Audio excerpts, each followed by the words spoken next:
So this is how easy it is to regain a blade edge on a chisel using a FASTTRACK Mk2. It really is that simple.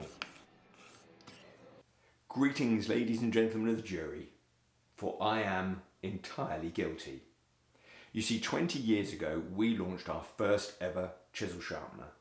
In those 20 years I never made a single video on how to use it. So my humble apologies, here's how to sharpen a chisel on a standard FASTTRACK Mk2. Enjoy. Here I'm just retouching an edge so the 450 grade is perfect.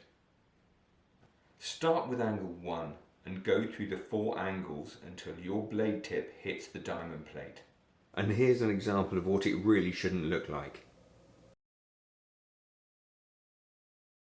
Simply unclip the diamond plate, rotate it, and the magnet will clip it back into place. Apply the lube to the diamond stone.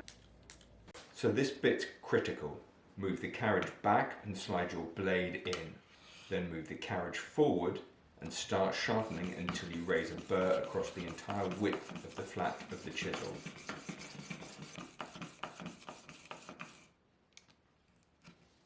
Remove the fresh burr by wiping the blade flat on the finest diamond plate you have. You're now ready to get back to your project. Thanks for watching, and if you feel the need to slap my like button, help yourself.